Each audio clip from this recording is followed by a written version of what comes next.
Bonjour, bonsoir à tous. Alors, je ne sais pas si vous l'avez vu, donc il y a eu une attaque sur Paris, malheureusement, hier soir vers 21h45, à proximité du pont Bir Hakeim.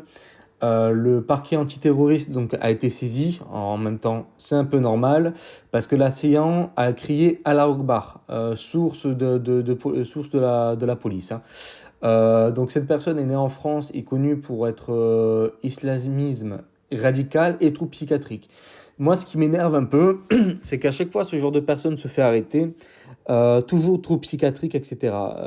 Très très souvent, je ne sais pas si vous avez remarqué vous de votre côté, mais très souvent on dit à chaque fois oui, trop psychiatrique, machin, nan. Je trouve que c'est un peu trop facile de dire ça à chaque fois parce que ce genre de personne, quand on dit trouble psychiatrique, il y a de grandes chances qu'elle n'aille pas en prison, mais qu'elle aille dans un institut spécialisé. Donc voilà.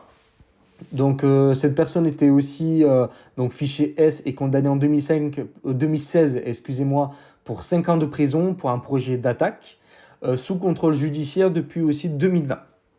Donc cette personne a été, comment elle a été arrêtée? Ben, par 2 coups de taser, donc elle est toujours en vie.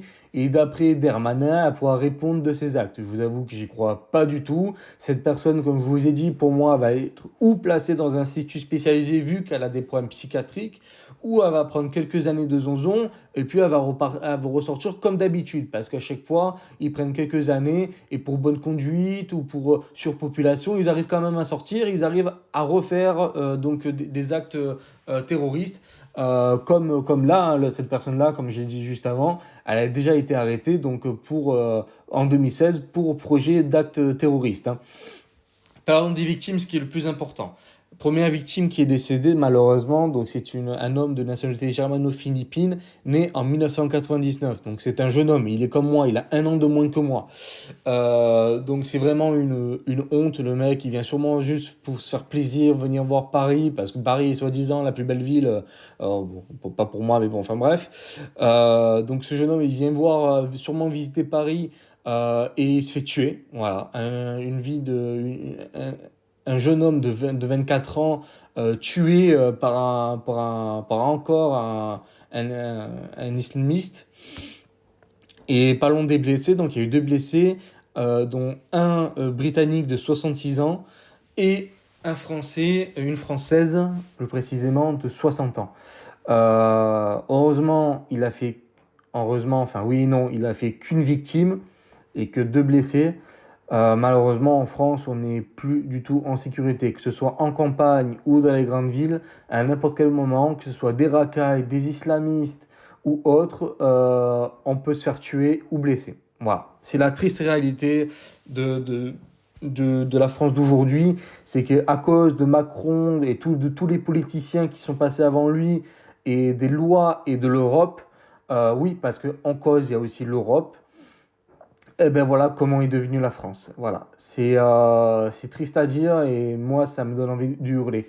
Je vous avoue, hein, sur beaucoup de vidéos, quand je parle de ce sujet-là, j'ai envie de hurler, mais concrètement, réellement envie d'hurler, hein. J'ai vraiment envie d'hurler à tout poumon, mais sauf que le souci, c'est que déjà d'une en hurlant, ben, vous comprendrez rien et ça serait pas très agréable à écouter. Moi je commence à avoir marre. Moi j'ai une idée, après est-ce qu'elle est bonne ou pas? Je sais pas. Parce qu'il y a le renvoi de tous les migrants, tout ça, oui, d'accord, ok. Mais par exemple, cette personne-là, elle est apparemment française. Donc, moi, j'aurais peut-être une idée, c'est acheter une île et mettre toutes les personnes là-bas de ce genre sur cette île et puis s'en occuper.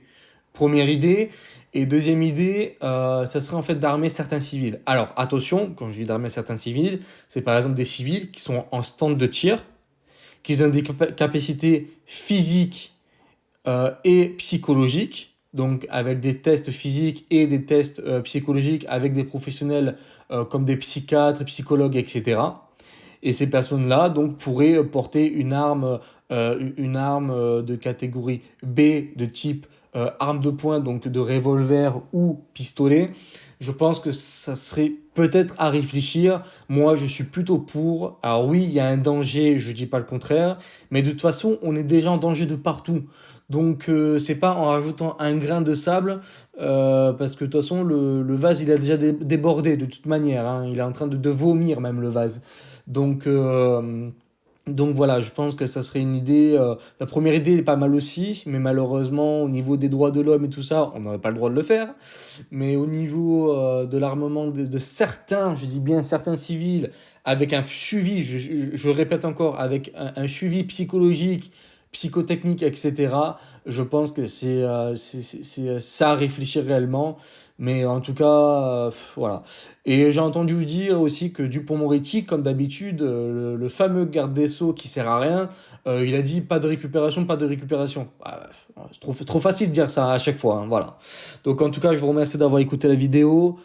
Force aux Français, force aux familles.